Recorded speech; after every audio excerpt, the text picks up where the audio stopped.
Hello everyone, I'm Dr. Ekta. I will discuss about the big data. Big data क्या होता है? जो large amount में data generate किया जाता है इंटरनेट का यूज करके। वो स्मार्टफोन के थ्रू भी हो सकता है, वो कंप्यूटर्स का यूज करके भी हो सकता है।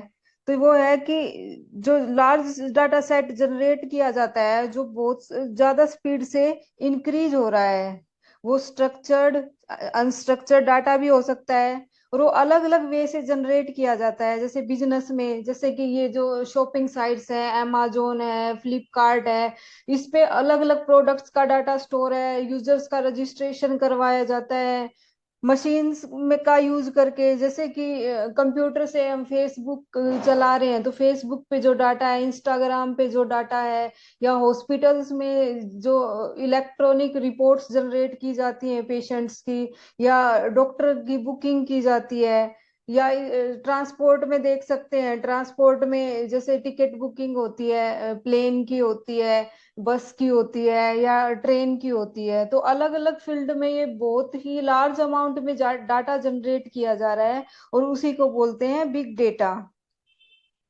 जो बिग डेटा है वो पहले 1999 में किस टर्म में कहा जाता था? गीगाबाइट में। मतलब जब गीगाबाइट में डाटा जनरेट होता था तो उसको बिग डेटा बोलते थे। लेकिन जो today's in today's scenario, it में कंसिस्ट ऑफ पेटाबाइट्स। जो पेटाबाइट्स क्या होते हैं? 1024 टेराबाइट से, या एक्जाबाइट 1024 पेटाबाइट से मिलके जो इंफॉर्मेशन बनती है, या जो डाटा जनरेट होता है, इसमें क्या होता है, बिलियंस और ट्रिलियंस ऑफ रिकॉर्ड्स जनरेट होते हैं, और मिलियंस ऑफ पीपल्स हैं वो इंटरनेट को एक टाइम पे यूज कर रहे हैं। तो इसको बोला जाता है बिग डेटा।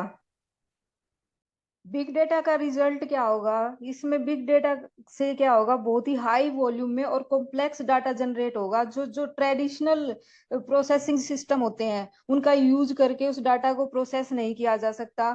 ये सिर्फ हाई वॉल्यूम में नहीं, बल्कि ये क्या होता है, अनस्ट्रक्चर्ड डाटा होता है, जैसे कि पोस्ट हो गए, या मैसेज हो गए, चैट हो गए, फोटोग्राफ्स हो गए। स्ट्रक्चर्ड डाटा क्या होता है? जो टेबल की फॉर्म में होता है, रो और कॉलम में होता है, जो अरेंज्ड डाटा होता है। लेकिन जब इंटरनेट का यूज करते हैं तो वो फोटोज की फॉर्म में भी हो सकता है। जैसे वेब पेज ही खोलते हैं, उसमें फोटो भी होती है, वीडियो भी होता है, ऑडियो भी होता है। फेसबुक का यूज करते हैं, उसमें चैट भी कर सकते हैं, इमेज भी पोस्ट कर सकते हैं, वीडियो भी डाल सकते हैं। तो इस टाइप का जो डाटा होता है वो अनस्ट्रक्चर्ड डाटा होता है।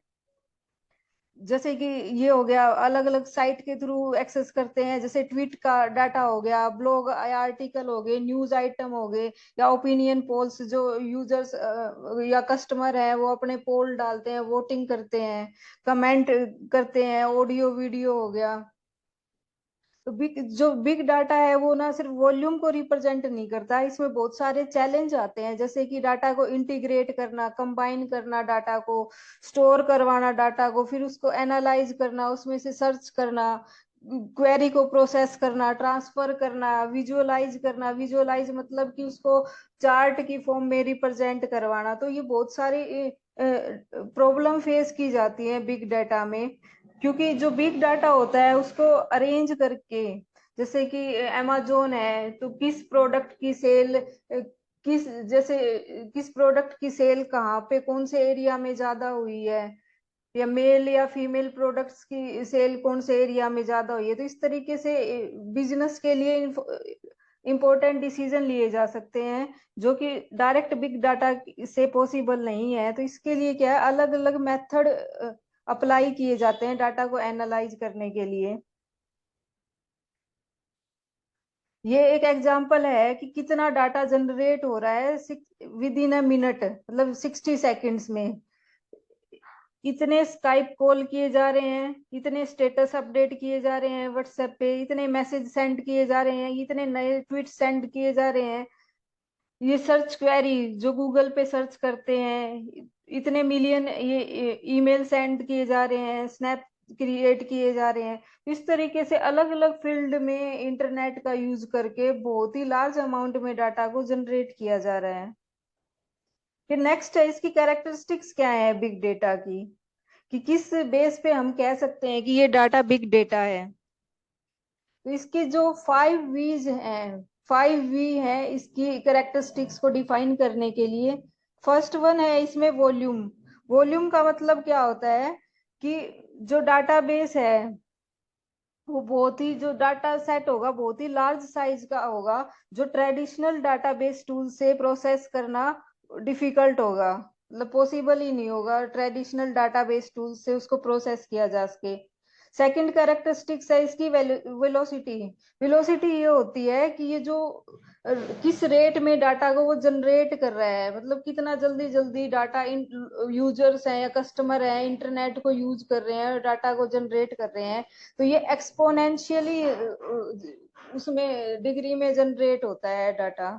जो ट्रेडिशनल डाटा सेट में जनरेट होता था उसके कंपैरिजन में एक्सपोनेंशियली इंक्रीज हो रहा है, जो कि बहुत ज्यादा अमाउंट में हो जाता है। नेक्स्ट वन इज है वैरायटी।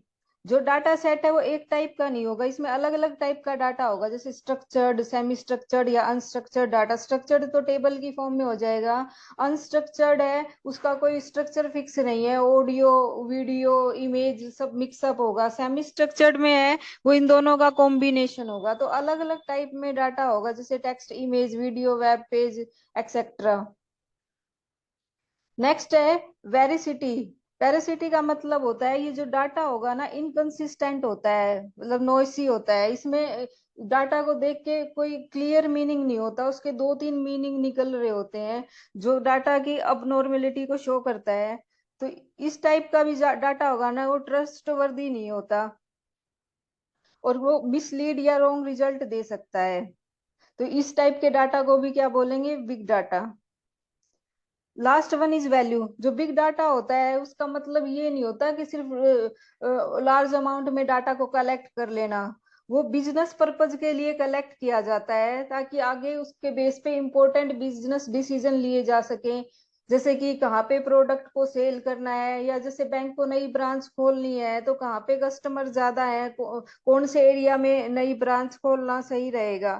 तो इस टाइप के जो बिजनेस डिसीजन लिए जाएंगे उसके लिए ये वैल्यूएबल होना चाहिए बिग डाटा।